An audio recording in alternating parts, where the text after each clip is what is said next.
Na mtazamaji, fursa nzuri kukupa taarifa tendeti. Ni fahari iliyoje kuweza kutazama taarifa za TV47 ikiwa ina timu saa moja. Lakini kwa sasa mtazamaji, tupate vidokezo vya yale ambayo yaliyomo.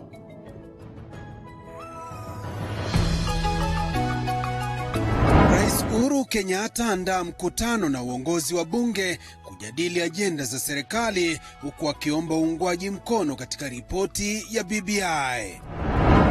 Shirika la huduma za jiji NMS laanza shughuli ya kuwapima korona wakazi wa Nairobi, huku zoezi hilo likifanyika Kibra siku ya leo.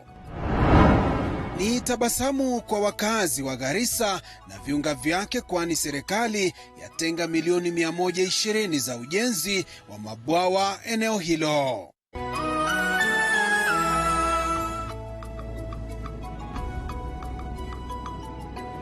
Na mtazamaji, sasa imetimu saa moja juu ya alama saa za Afrika Mashariki kukujuza taarifa tendeti na sahihi. Taarifa hizi unazipata kwenye tovuti yetu maridadi kabisa ambayo ni www.tv47.co.ke. Vile vile weza kuingia kwenye Facebook @TV47 Kenya. Vile vile weza kuwasiliana nasi kupitia rafa fupi yenye 22047. Anza na jina lako na vile vile unatazama TV47 kutoka eneo lipi. Mtafsiri kwenye lugha ya ishara anafahamika kama Faith Cheptile, wa kwetu wananiita Joash Onsare. Taarifa ya kwanza mtazamaji ni kwamba Rais Uhuru Kenyatta ameuomba uongozi wa bunge kumuunga mkono katika masuala ya ripoti ya BBI sawa na kukamilisha ajenda za uongozi wake kabla ya muhula wake kukamilika. Katika mkutano ulioandaliwa katika ikulu ya Nairobi hapa jijini Nairobi, mkutano uliojumuisha wanajubilii na upinzani, amewahakikishia kuwa ripoti ya BBI itakuwa tayari hivi karibuni. Mwanahabari wetu Elizabeth Mutuku alizamia taarifa hiyo na sasa anatujuza. Kinyume na mikutano ya awali yake Rais Uhuru Kenyatta na uongozi wa bunge, mara hii mkutano wa leo ulijumuisha viongozi wa upinzani kutoka bunge, na kulingana na waliohudhuria, Rais mara hii akionekana kuzungumza kwa amani badala ya kufoka kama ilivyokuwa kwa mikutano baina yake na Jubilee. Rais akiutaka uongozi wa bunge kumuunga mkono kikamilifu katika handshake na swala la ripoti ya BBI ambayo bado haijawekwa wazi kwa umma, akisema kuwa itawekwa wazi wakati wowote. Let us be able to build a level of trust, and confidence that a Kenyan citizen can know, yes, I may have a favorite candidate, but regardless of whether my favorite candidate wins, I will be very happy. But even if he loses, my life will continue, and that person who has won will never be able to take me back. Kwenye mkutano wa leo, Rais akiutaka uongozi wa bunge kuweka kando malengo ya kuwania nafasi mbalimbali za uongozi na kukoma kampeni za mapema kwa lengo la kufanikisha ajenda ya serikali sawa na ajenda 4 kuu za serikali. Candidate may have lost, but I am willing to wait for another 5 years to give my preferred candidate another chance. You see? I believe that's the Kenya we all want to live in, my friends. Huu ni mkutano wa kwanza tangu uongozi mpya wa bunge kubadilishwa, Rais akitaka mabunge yote mawili kuzika tofauti zao na haswa ubabe unaoshuhudiwa mara kwa mara kwa madhumuni ya taifa, akiwataka kuhakikisha kuwa wanapitisha miswada ambayo imekwama katika masuala ya bunge. That all these bills do not only involve debate and discussion between the cabinet secretary and his committee, but also involves the larger leadership, so that the larger leadership also understands it, from beginning to end, so that by the time it's coming to the floor of the House, people are clear. Maspika Kenneth Lusaka na Justin Muturi wakionyesha kuridhishwa kwao na ushirikiano baina ya serikali na bunge. Since the executive is not in the House, there is really need for constant engagement. And I do recall sometime, I think in the last parliament, you are dedicated and directed that every ministry should have a liaison officer exclusively dedicated to dealing with matters of parliament. About 3 months we were famous for adjournments on the formula issue. It took your intervention, Your Excellency, to bring that stalemate to an end. I really want to thank you, because that is going to benefit the entire country. And just assure you that we'll continue supporting you, and let us continue moving together as one team for the prosperity of this country. Viongozi wa wingi katika bunge la Seneti Samuel Pogisio sawa na Amos Kimunya wa bunge la kitaifa, kukiwemo viongozi wachache wakimhakikishia rais kuendelea kuuza ajenda yake ndani na nchi ya bunge. All I can say is that let's make it more frequent. Let's have opportunities like this happen more frequently, because people are desirous of meeting you. That has been communicated to us in the leadership. They just want to meet their president. I think even as politicians, to have fellowship is very important. And this is really, for me, a very important occasion. And it should continue. We have a very, very unique situation. We have really never had it in this country, where really both sides of the House are pursuing a common agenda. It never really has happened. I love it. Elizabeth Mutuko, TV47 Nairobi.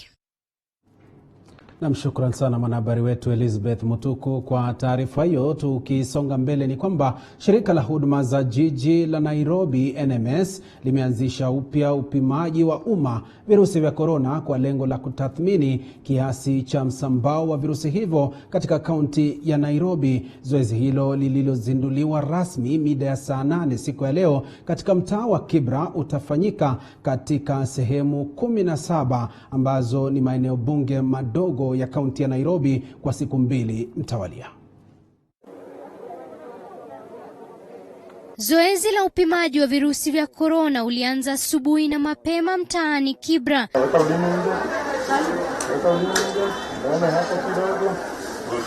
Shirika la huduma za jiji la Nairobi NMS likizindua rasmi shughuli hiyo linalolenga kutathmini kiasi cha usambaaji wa virusi vya corona katika kaunti ya Nairobi. Invite you to share with Nairobians that Nairobi is conducting the second round of what we call basically mass population sampling or mass testing. Kulingana na shirika hilo, zoezi hilo linatarajiwa kutoa takwimu itakayotumika na Wizara ya Afya katika kupanga mikakati ya kudhibiti janga la COVID-19. We decided to do this exercise of mass testing. We want to test the community members to find out exactly the burden of COVID-19 in Nairobi. Shirika la NMS likisema kuwa zoezi hilo lililolenga watu wapatao 200 katika kaunti ndogo 17 limevutia watu wengi mno, huku Wakenya wakionekana kuwa na hamu ya kutaka kujua hali zao. Nimejitokeza ili nikuje nijue hali yangu ya COVID-19. Jana mtoto, ila ninajua mzee atakuja. Kuna mahali ameenda kidogo ila atarudi. Like here in Kibera Dio, we've already passed the number 200. A while ago when I went to check at the registration, we were already doing at 206. Zainab Mohammed, TV47.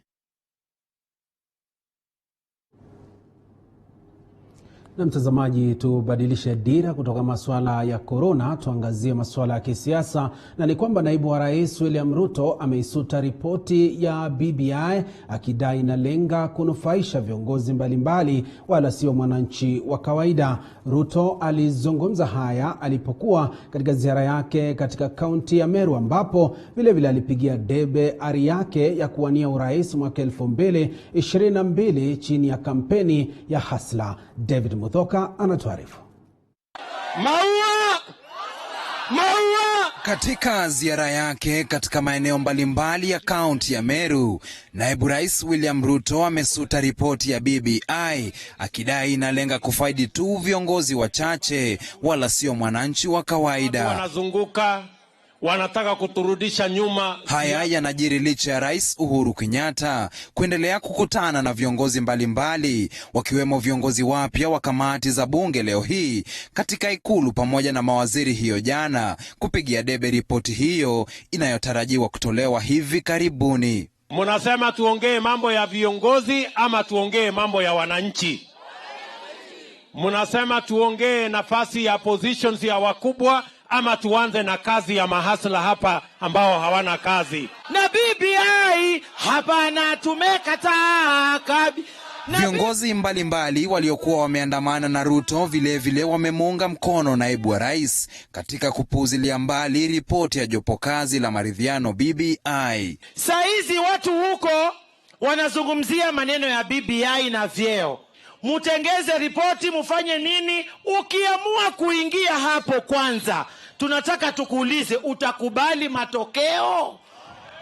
Hiyo ndio swali kubwa ambalo tunataka tuulizane. Wakati huo huo, Ruto amezidi kutafuta uungwaji mkono chini ya kampeni za hasla mbele ya uchaguzi mkuu mnamo mwaka 2022 baada ya kutia nanga katika maeneo bunge ya Igembe Kusini na Tigani ya Magharibi, ambako pia alikagua miradi mbalimbali ya maendeleo ya serikali. Yule mtu wa mama mboga na huyo wa kiosk na huyo wa bodaboda na huyo wa kinyozi ndio tutaunda serikali ya 2022 pamoja. Tofauti ya hasla na mtu tajiri ni kwamba hasla ndio aende apige kura, huwa anaangalia umaskini ambao uko kwa nyumba yake, ndio anachagua mtu ambaye atapigia. Sasa tumeanza kuongea kwamba lazima tuongee mambo ya watu wale wako hapa chini. Kama makamu wa rais anakosea kupeana wheelbarrow, semeni siupeane probox, si ndio? Tutaempower hasla, mtoto wa hasla mwingine yeyote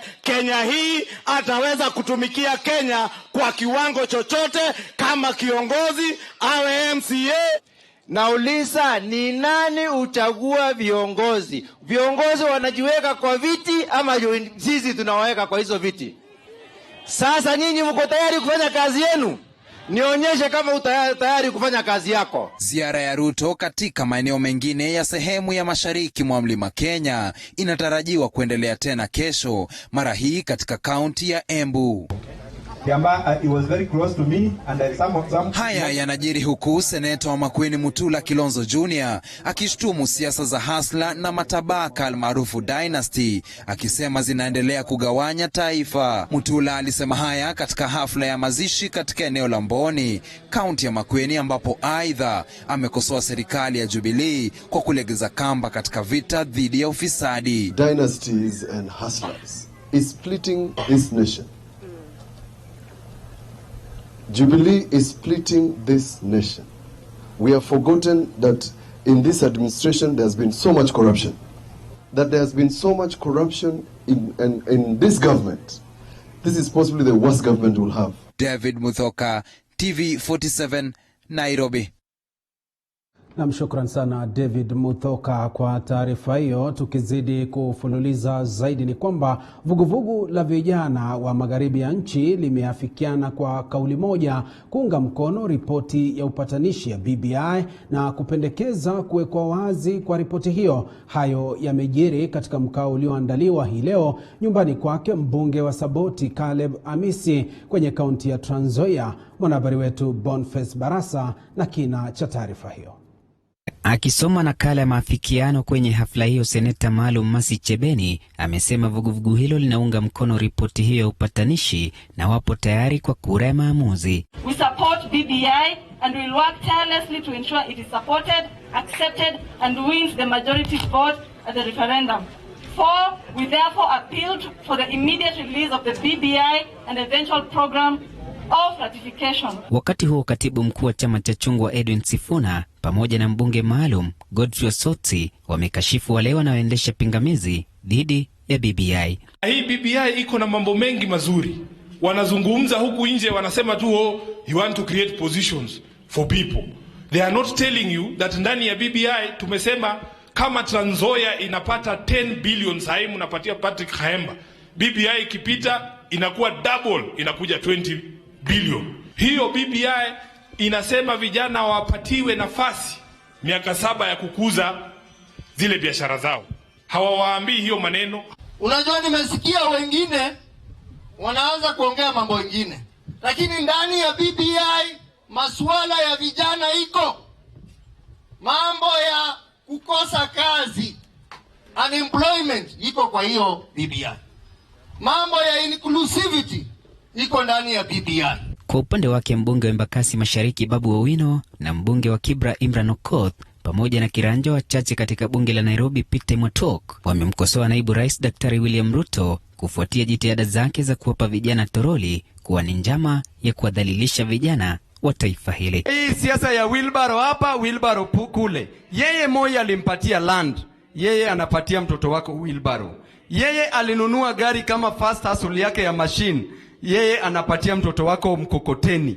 Mama mgani analea mtoto wake awe dereva ya wheelbarrow? Wheelbarrow itaendeza hii nchi ama itatupeleka nyuma? We must start thinking of how to expand the economy of this country so that we create employment. Sindio? Tuinue uchumi ya nchi yetu. Kuna mama amebeba mtoto akiwa jana yao ukiwa mkubwa akawa mwizi huko. Au anabeba sana mbele shule bila huko. Kila mama na mzee anapeleka mtoto shule aweze kuwa na maisha gani? Nzuri. Kwenye mkao huo mbunge wa Saboti ametawazwa kuwa msemaji wa vuguvugu hilo, wadhifa ulioshikiliwa awali na seneta wa Kakamega Cleophas Malala, hapa Sifuna akimsuta Malala kama kiongozi asiyekuwa na msimamo. Mimi ndugu yangu Malala simwogopi.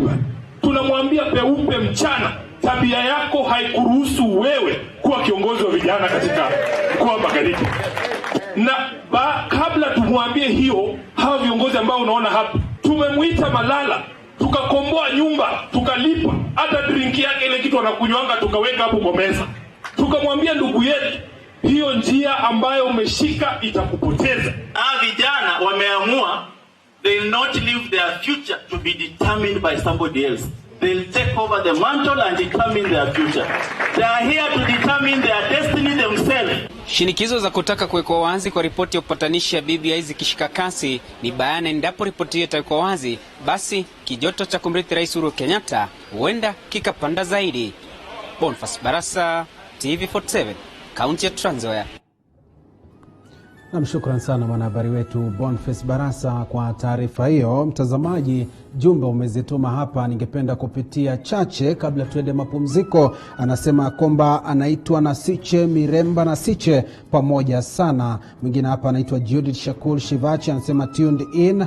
Ibrahim Jake Chel anasema Ruto. Mwingine hapa anaitwa Achichi Lerai, anasema ya kwamba watching TV47 from Laikipia County Nanyuki. Asante. Agevi Junior anasema tuned. Mwingine hapa anaitwa Mark Omolo, anasema watching from Wagusu Bondo. Ni baadhi ya jumbe ambazo mtazamaji unazidi kutuma hapa kwenye 22047. Hivyo basi zidisha kwenye arafa 22047, weka jina lako pale, unatazama TV47 kutoka wapi na maoni yako ni yepi kuhusu taarifa zetu. Nikirejea nitakuwa nakupa taarifa zaidi na mwenzangu hapa kwenye lugha ya ishara. Kwa sasa tunaenda mapumziko. Uganda nasi.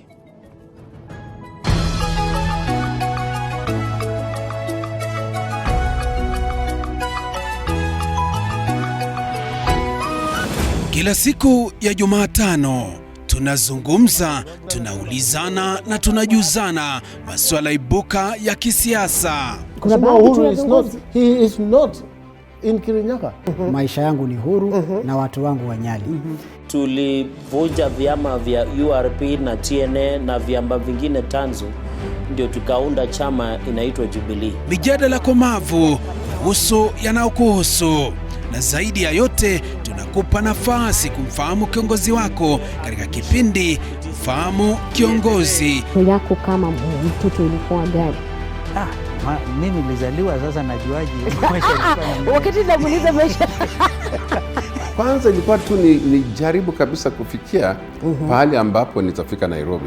Najua ilikuwa ni kazi ambayo ilichukua siku mingi sana kufika Nairobi. Kila siku ya Jumatano kuanzia saa 1:30 hadi saa 2:30.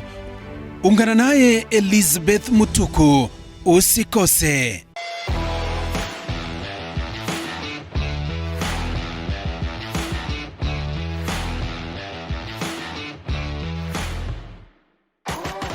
It is said that cooking is one of the greatest gifts you can give those you love, because nothing brings people together like good food. Join Chef Hamadi every Sunday at 6:30 p.m. as he teaches us some simple and quick recipes, only on The Throwdown. You are the mighty God, the great I am. Hallelujah, hallelujah. This and every Sunday, TV47 brings church straight to your home. Come, worship straight from your home as we bring you the Sunday church service at the All Saints Cathedral from 11 a.m. Kila siku ya Jumatano tunazungumza, tunaulizana na tunajuzana masuala ibuka ya kisiasa. Kuna Uhuru is not in Kirinyaga. Maisha yangu ni huru na watu wangu wa Nyali. Tulivunja vyama vya URP na TNA na vyama vingine tanzu, ndio tukaunda chama inaitwa Jubilee. Mijadala komavu kuhusu yanayokuhusu, na zaidi ya yote tunakupa nafasi kumfahamu kiongozi wako katika kipindi Mfahamu Kiongozi. Yako kama mtoto ilikuwa gani? Mimi nilizaliwa, sasa najuaje maisha ilikuwa. Wakati namuuliza maisha. Kwanza ilikuwa tu ni jaribu kabisa kufikia pahali ambapo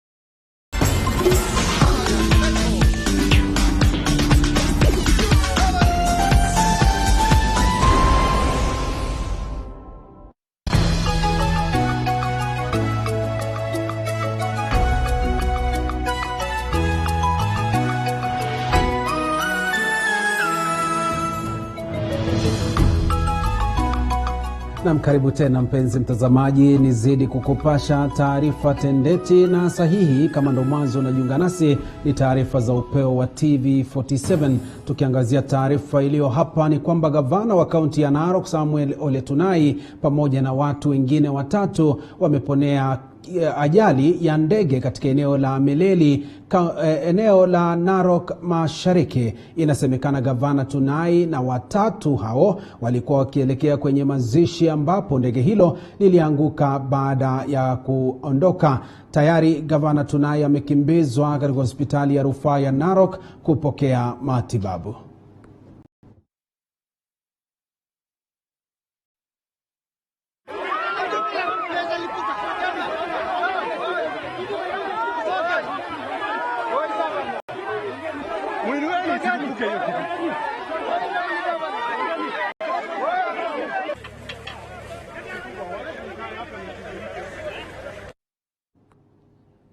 Na mtazamaji utatuia radhi, nilikuwa nasema kwamba alikuwa akielekea kwenye mazishi, bali alikuwa akitoka mazishi ndipo ndege hiyo ikaweza kuanguka katika eneo hilo la Meleli katika eneo la kaunti ya Nakuru, Narok Mashariki. Mtazamaji, hivi sasa tunasonga mbele na taarifa zaidi, na ni kwamba wagombeaji 16 wa kiti cha uwakilishi wadi cha Lakeview mjini Naivasha wameshaidhinishwa na Tume Huru ya Uchaguzi na Mipaka nchini IEBC ili kuanza kampeni zao. Kiti hicho kiliachwa wazi na aliyekuwa mjumbe wa eneo hilo Peter Karanja Mburu kufuatia ajali mbaya eneo la Elementaita mwezi Aprili mwaka huu. Mwanahabari wetu kutoka Naivasha Willy Dennis Njiru na taarifa hiyo.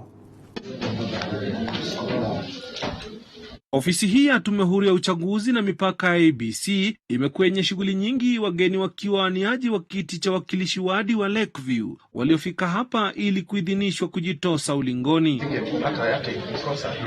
Msimamizi wa shughuli za ukaguzi huo David Mboya ameelezea kuwa waniaji wote 16 wameshaidhinishwa kuendelea na kampeni zao na kuwaomba kuziendesha kwa njia ya kuwaunganisha wote. We are urging all the candidates to adhere to the law.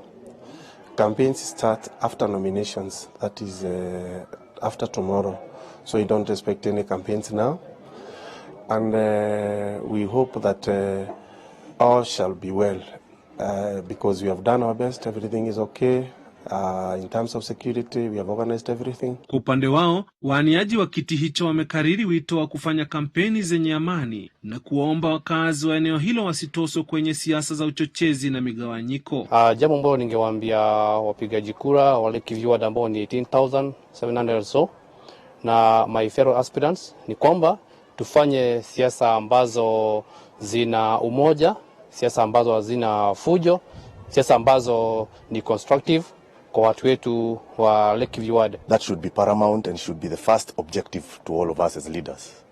So we should ask for peace, demand for peace, because there's nothing else that we need, and that's why we are asking for leadership so that we can maintain the peace that has been there. Wadi ya Lakeview ipo mashariki mwa mji wa Naivasha, iliyo na sajili ya wapiga kura zaidi ya 18,000 na kuvutia wagombea 16, 5 kati yao wakiwa wagombea huru. Atakayeshinda atashinda, aendelee na wengine maisha yaendelee kama kawaida.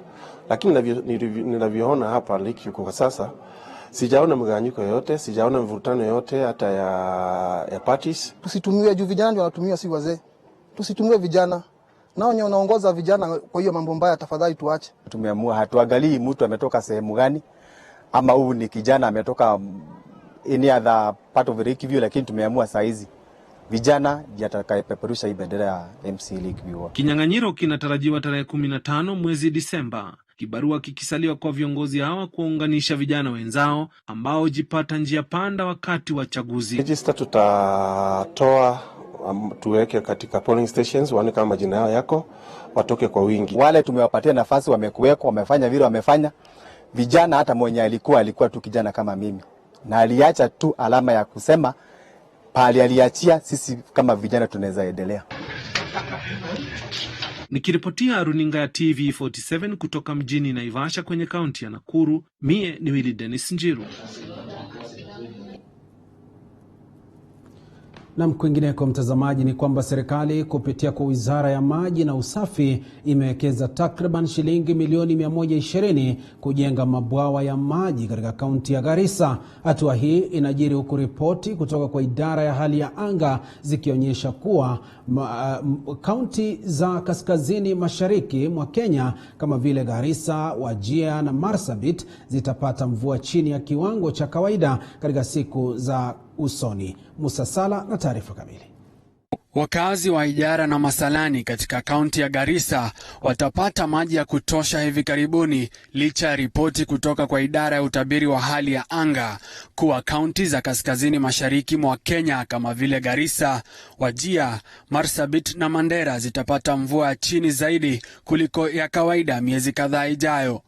Hayo ni kwa mujibu wa katibu mkuu wa Wizara ya Maji na Usafi Joseph Irungu, ambaye leo alifanya ziara ya kukagua miradi mbalimbali ya maji katika eneo bunge la Ijara. Irungu alieleza kuwa miradi hiyo ni suluhisho la muda mrefu utakaowasaidia wenyeji kujikinga na athari za ukame. We continue with the journey.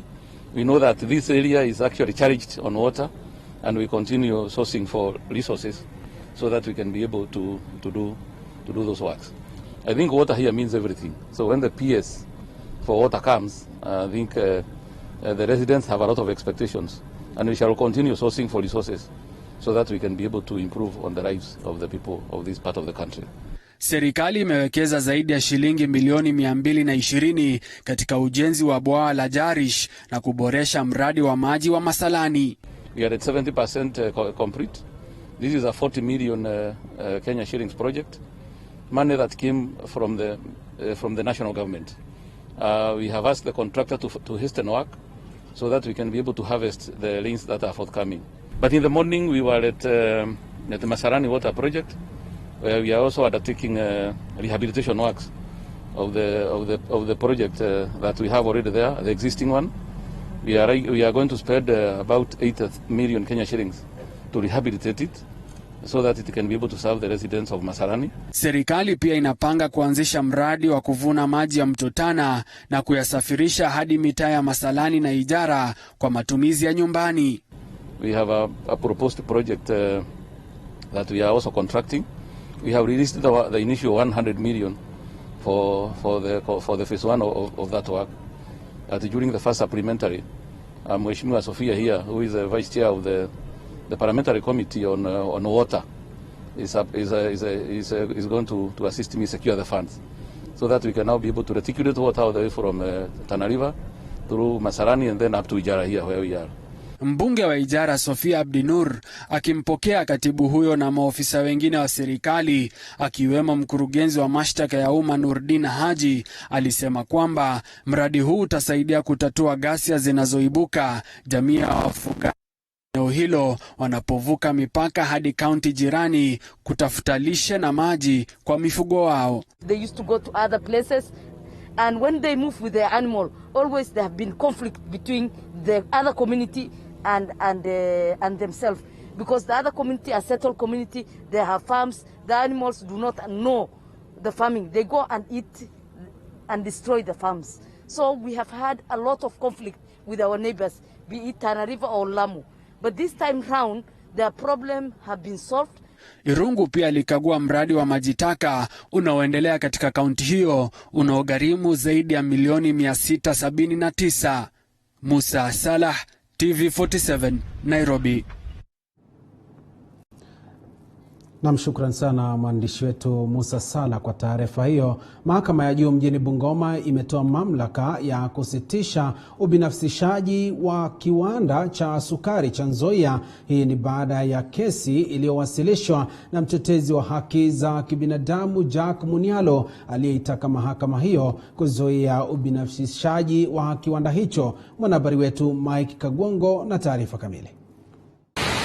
Miezi michache iliyopita, waziri wa kilimo nchini Peter Munya kwa ushirikiano na magavana wa magharibi walitoa pendekezo la kubinafsisha viwanda vya sukari vitano vikiwemo Nzoia, Muhoroni, Chemelil, Miwani pamoja na Soni. Ni hatua ambayo haikupokelewa vyema na wakulima wa miwa katika kaunti ya Bungoma waliosema kubinafsisha kiwanda cha Nzoia kulikuwa sawia na kukiuza. Hili lilisababisha mtetezi wa haki za kibinadamu Jack Munialo kuagiza mamlaka ya kusitisha ubinafsishwaji huo katika mahakama ya juu mjini Bungoma. Munialo anasema alielekea mahakamani kusitisha ubinafsishwaji huo kutokana na njama aliyokisia ilikuwa inapania kukiuza kama kile cha Pan Paper mjini Webuye. Kilichonishangaza mimi kuelekea mahakamani ni kwamba walikuja na jina ambalo halikuwahi sikika.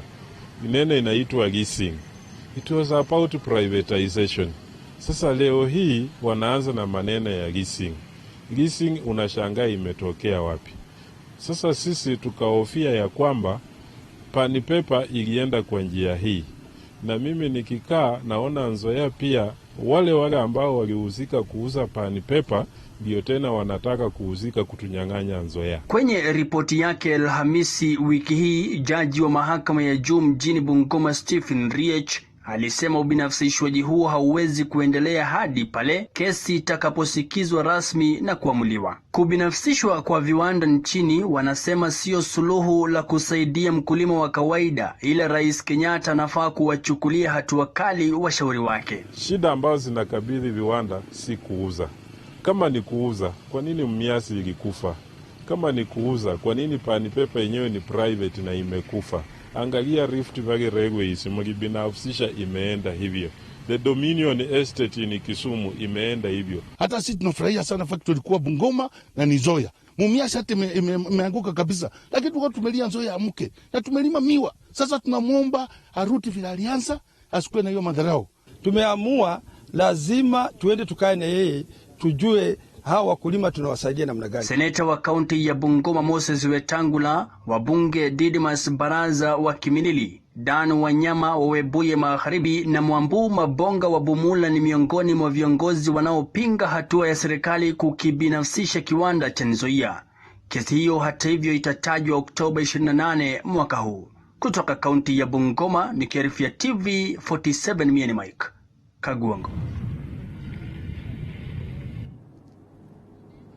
Na asante sana Mike Kagwongo kwa taarifa hiyo. Mtazamaji, tuangazie taarifa ambayo itakuwa ndilo daraja la kukuletea makala haya mwendo wa saa 3, na ni kwamba kutajwa tu kwa kaskazini mashariki, wengi hubuni taswira ya kiangazi, eneo lisiloweza kuota mazao yoyote. Jamii moja katika kaunti ndogo ya Bute mpakani mwa Kenya na taifa la Ethiopia inajaribu kufuta taswira hiyo katika akili za wengi. Katika eneo hili la Bute, ukulima ndio kitega uchumi cha wengi.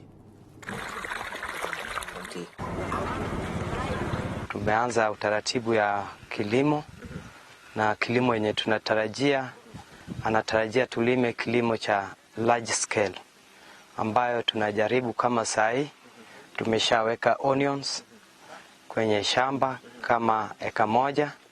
tunategemea tupate eka 2 na tulime tena na cabbages pamoja na nyanya. The availability of water is not there because of the siltations which has happened over the years.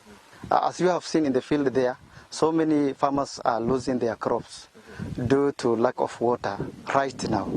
So if this is not addressed urgently, then it will be a disaster for the farmers who entirely depend on this water pan.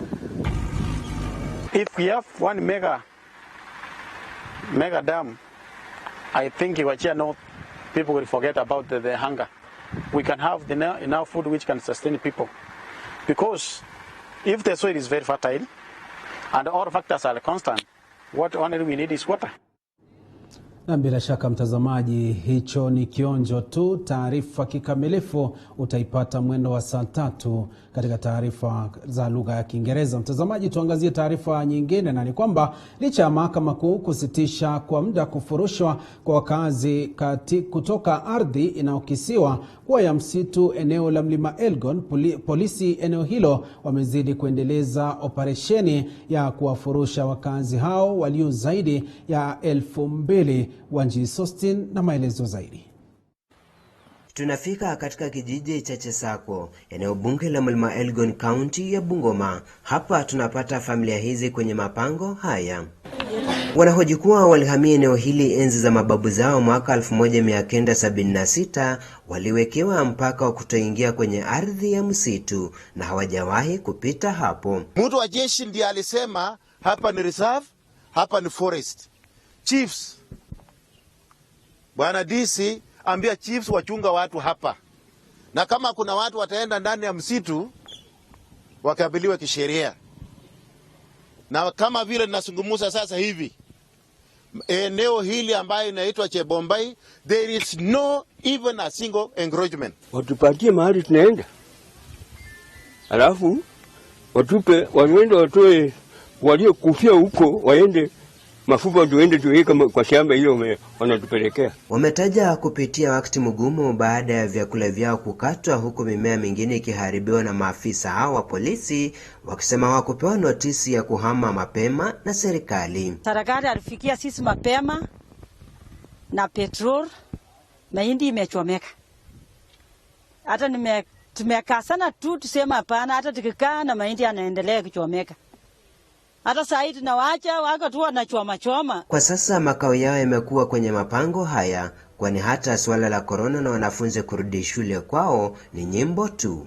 Sasa corona inatumbua, serikali inatumbua, sasa tufanye nini? Nalia machozi sababu watoto hawataenda shule, watoto hawatakula na hata mavazi hawatakuwa nayo.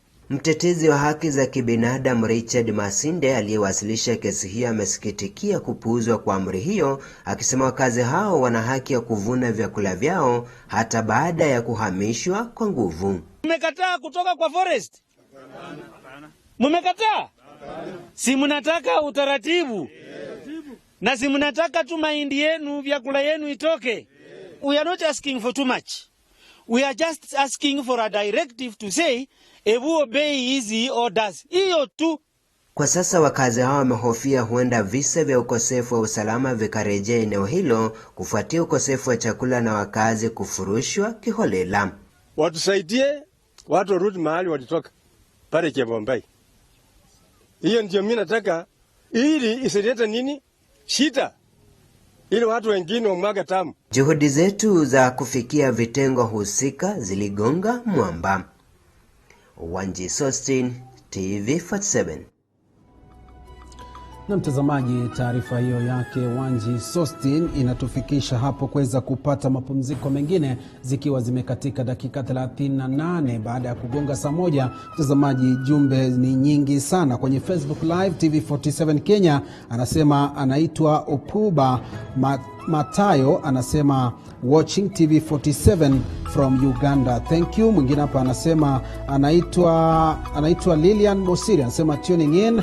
Bernard Ngesa anasema nazipata nikiwa Isli section 3. Mwingine hapa anasema kwamba anaitwa Geoffrey Kosgei, tuned hapa. Karen Ibrahim Jaka Chale anasema anatazama. Viceroy Mzinga anasema old is gold, sijui anamaanisha taarifa ipi. Na kwenye 2207 anasema TV47 is excellent in everything, keep up. Mimi ni Roda, Vihiga County. Asante sana kwa kuzidi kutuma jumbe zako. Tunachukua mapumziko mengine, cha muhimu kwa sasa zidi kuganda nasi.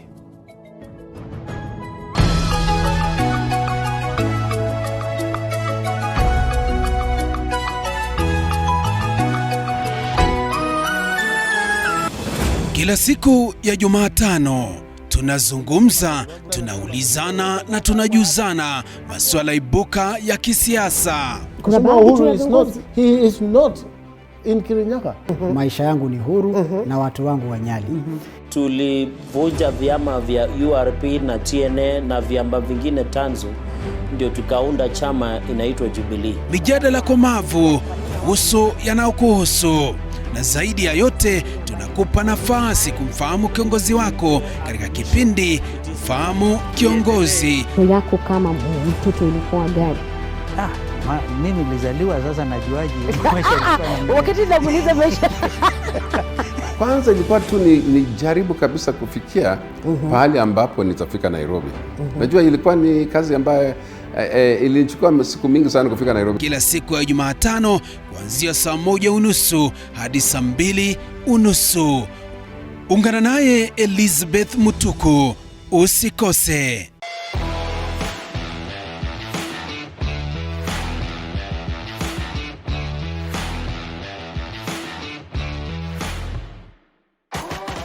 It is said that cooking is one of the greatest gifts you can give those you love, because nothing brings people together like good food.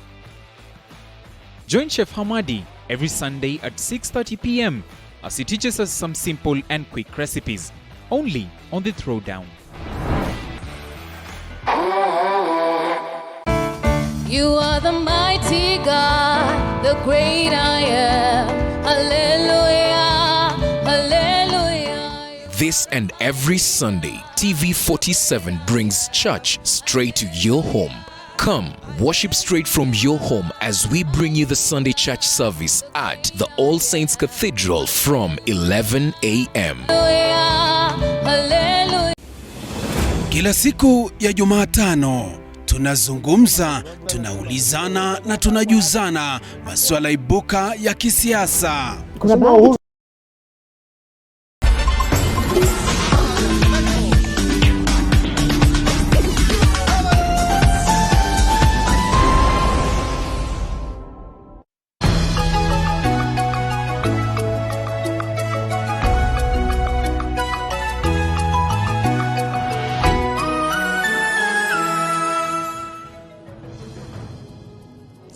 Mtazamaji, karibu tena, nizidi kukupasha mengi zaidi. Iwapo ndo mwanzo unajiunga nasi, ni taarifa za upeo wa TV47 awamu ya saa 1. Mtazamaji, sasa tuelekee Nakuru, na ni kwamba shughuli zilisitishwa katika mji wa Nakuru leo baada ya madereva wa matatu kufurika mjini humo, huku wakisherehekea kurudi kwao katikati mwa mji huo. Magari ya matatu yalipigwa marufuku kuingia katikati mwa mji huo mapema mwezi Machi ili kupunguza msongamano wa watu kutokana na hofu za COVID-19, na kama anavyoripoti mwandishi wetu Musa Sala, madereva hao walipewa ruhusa kuingia mjini baada ya mswada kupitishwa katika bunge la kaunti hiyo.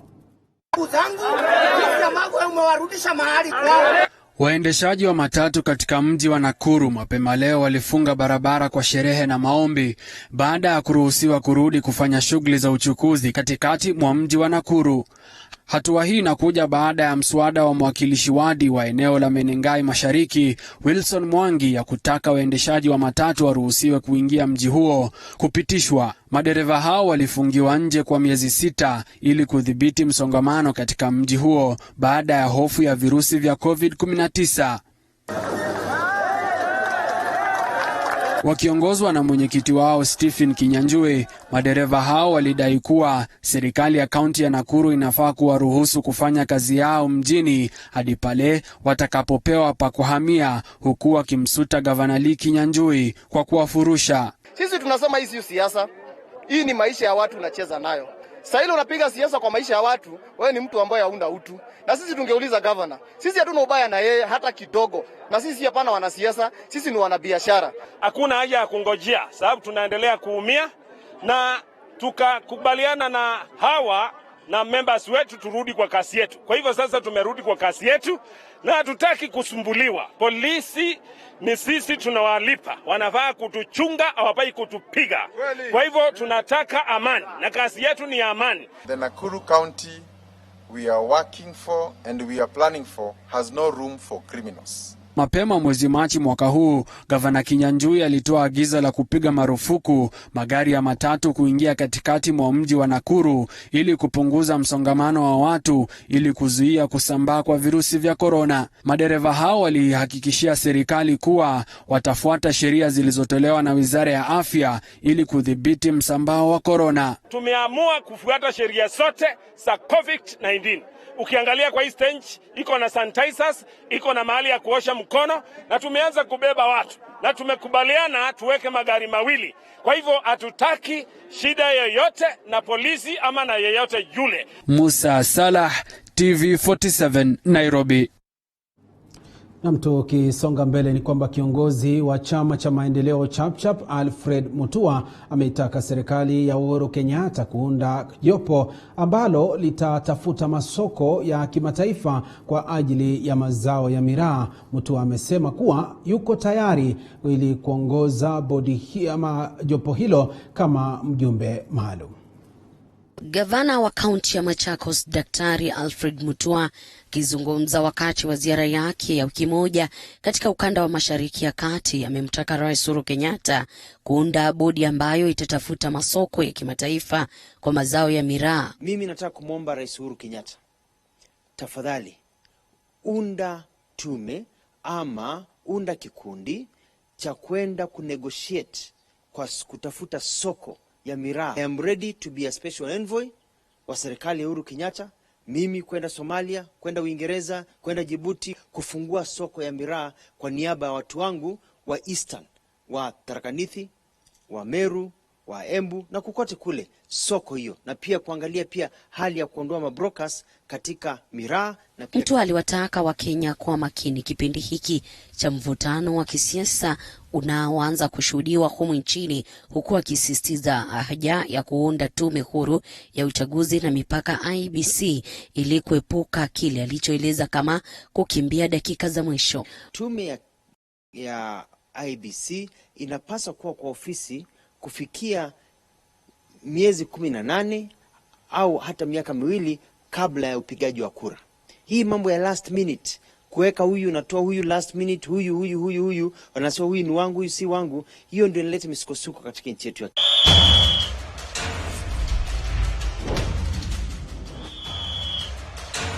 Sports brought to you by 555bet.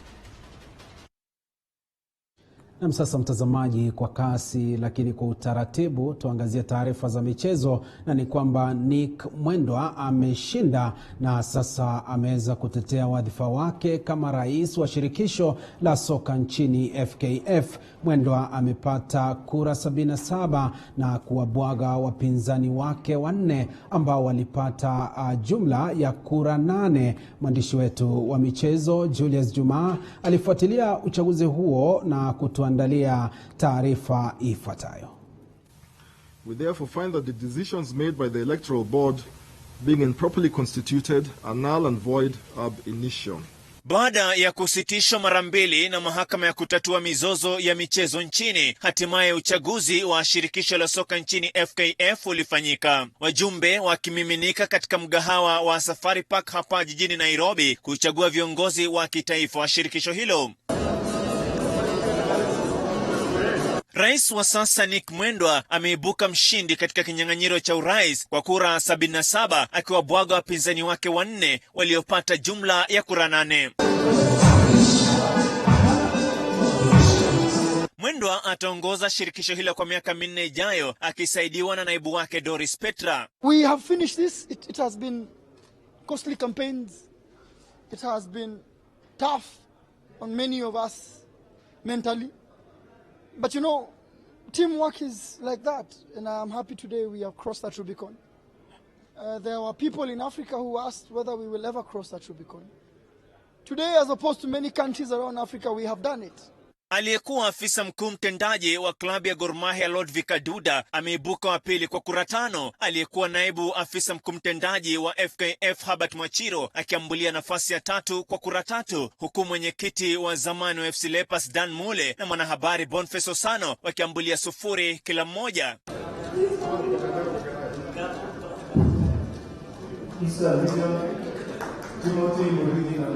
Mwendo anasema lengo lake kuu kwa sasa ni kuhakikisha Kenya inafuzu kwa michuano ya kombe la dunia kando na kuimarisha soka mashinani. So for us, you know, we want a stable house. We are still in debt. We are hopeful that in 2 years to 3 years we can deal with that. But we feel that there's a World Cup calling. I don't know which one it is. So we want to think about which World Cup that is. Because Kenya needs to rise now. Kenya needs to go to the next level. Go back to AFCON. Go to the World Cup. Women World Cup. Men World Cup. Whichever that is. John Andere amembwaga Laban Jobita na kuchaguliwa mwakilishi wa ukanda wa Nyanza Michael Ouma akiwapiku Tom Alila na Mashari wa Mbogo na kupata nafasi ya kuiwakilisha Nairobi katika kamati ya kitaifa. Bernard Korir amechaguliwa ukanda wa North Rift huku Ahmed Kadar Mohamed akitua uwakilishi wa kaskazini mashariki.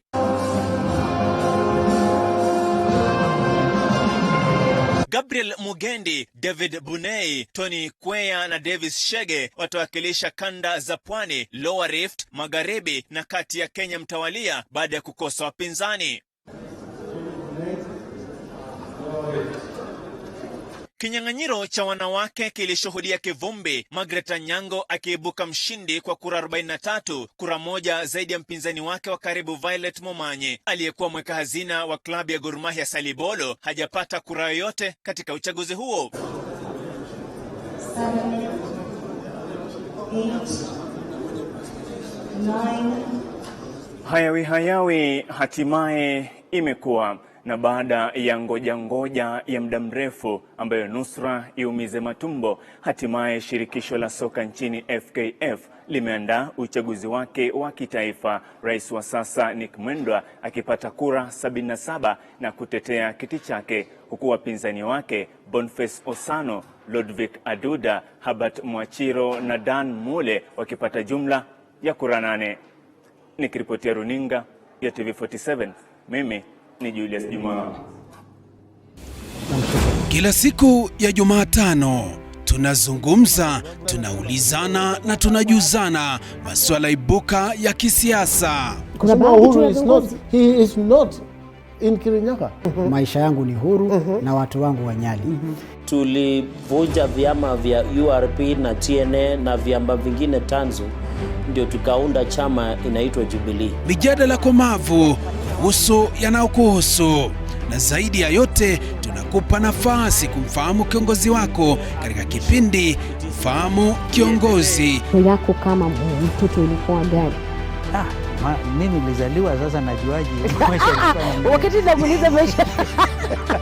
Kwanza ilikuwa tu ni jaribu kabisa kufikia pahali ambapo nitafika Nairobi. Najua ilikuwa ni kazi ambayo ilichukua siku mingi sana kufika Nairobi. Kila siku ya Jumatano kuanzia saa 1:30 hadi saa 2:30.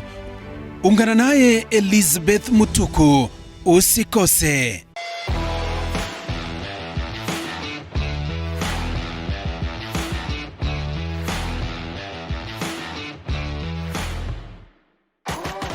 It is said that cooking is one of the greatest gifts you can give those you love because nothing brings people together like good food. Join Chef Hamadi every Sunday at 6:30 p.m.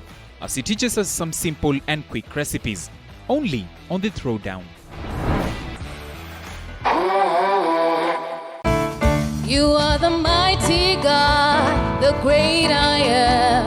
Hallelujah, hallelujah. This and every Sunday, TV47 brings church straight to your home. Come, worship straight from your home as we bring you the Sunday church service at the All Saints Cathedral from 11 a.m. Hallelujah, Kila siku ya Jumatano tunazungumza, tunaulizana na tunajuzana masuala ibuka ya kisiasa. Kuna Uhuru he is not in Kirinyaga. Maisha yangu ni huru na watu wangu wa Nyali. Tulivunja vyama vya URP na TNA na vyama vingine tanzu, ndio tukaunda chama inaitwa Jubilee. Mijadala komavu kuhusu yanayokuhusu, na zaidi ya yote tunakupa nafasi kumfahamu kiongozi wako katika kipindi Fahamu Kiongozi. Yako kama mtoto ilikuwa gani? Mimi nilizaliwa, sasa najuaje maisha ilikuwa. Wakati namuuliza maisha